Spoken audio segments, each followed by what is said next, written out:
All right, what's going on, everybody?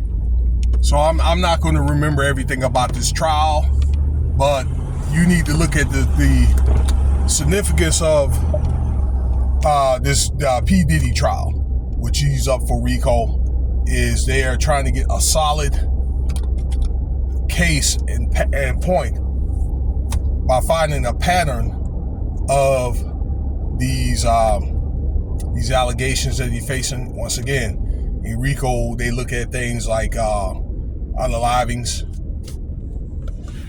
violence, which basically unalivings is categorized under violence though anyway, right? But excuse me here, because we got this lot of dust going on here in Las Vegas where I reside. And like, share, subscribe.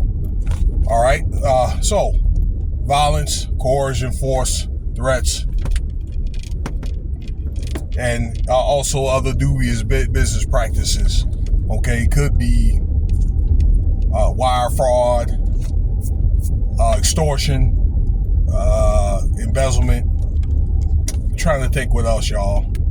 Bank fraud, that kind of thing. Okay, could be substance distribution and also selling of it. And they could look at other things like bribery, which will fall into that, taxes, tax evasion with the IRS, those kind of things. And it seems like, hey, no matter what you feel about it, that the government is doing a fairly good job, in which people are starting to say, okay, that usually RICO is dealing with more serious crimes, like when they're dealing with, organizations being built off criminal activity. Okay, for example, usually it could be somebody. It could be like a substance type of business, right? And it was probably used by illegal money and that kind of thing. And then they got all these side businesses on all that were used from DURG money. Okay. In this case, you really hadn't had really any of that. Okay. But there's still between, I guess, the prosecution and the FBI and all that and the federal government, that they're still finding some of these factions. So that being said, no further, fronting or whatever that you may call it. We're going to talk about this Mia girl, okay, and why she was brought into this case. Now, I mentioned a little bit about her before, that she came in and she really had the look on her face in which she really did not want to testify, but she had to. A lot of people feel as though that she's significant and she was hiding something.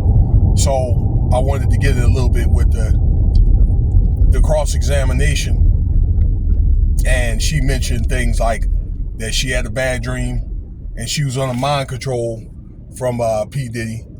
Had a bad dream about being saved by R. Kelly, being saved from somebody, which basically says that she was under extreme duress. And I think this is what she was trying to tell the defense, particularly like Brian Steele.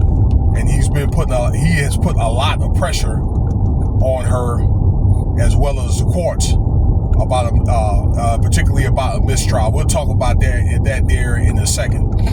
Okay.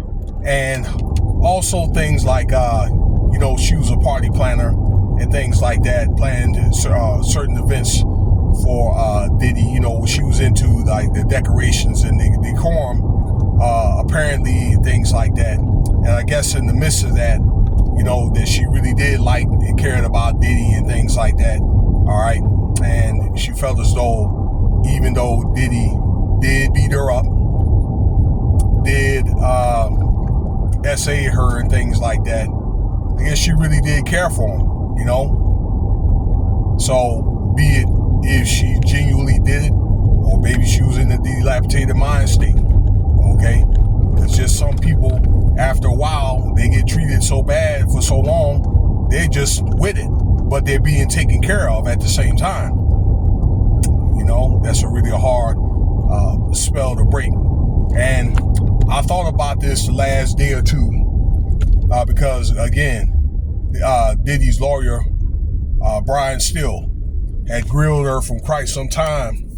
And it's like, what is the significance of that? You know, they also had a tape of her, okay, participating in a freak off, things like that. And what I think that they're trying to do is they want to make her out to be like another Cassie, okay?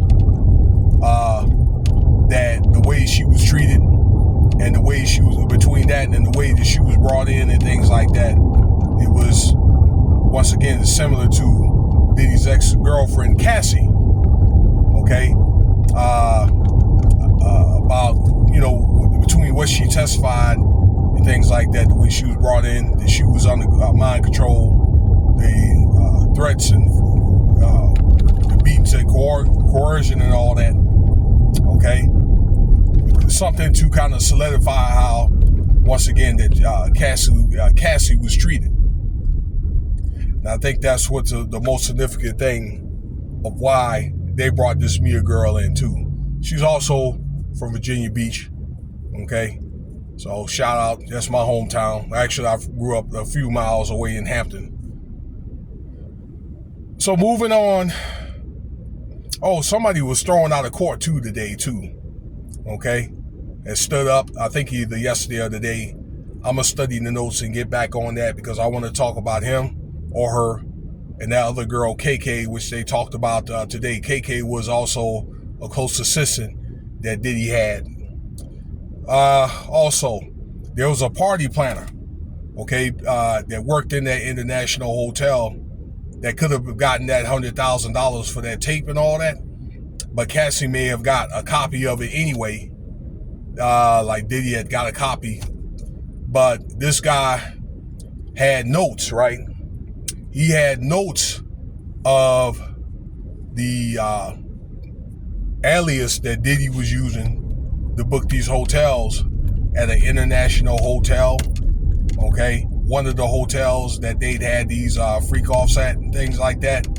And the way that he wanted things set up, it was under a different name. I think the name was David or John Black, and had, you know, things like baby oil and these substances that was not under Diddy's name. You know, they were under Diddy's possession, but they were not under Diddy's name. And it's what my understanding, one of the substances that they found for these parties under this guy, this party planner guy, and he was also in charge of cleaning these any meticulous details, you know, of residue from these parties. These are the same substances and things like that that were found in Diddy's home during that raid and all that, okay, a couple of these substances. So they're trying to tie in these substances and, you know, other type of paraphernalia, okay, that was found in his home. So I got to tell you, they're doing a fairly good job doing that. But all I'm saying is one question remains of why is the chance Diddy may walk away, and that's this. Was the organization built off a criminal organization? Okay? That is usually why these RICO, the RICO program is really set up in the first place. So that's it. That is a wrap up of day, let's see here. That was day 15. I didn't get a chance to do it until now, my bad.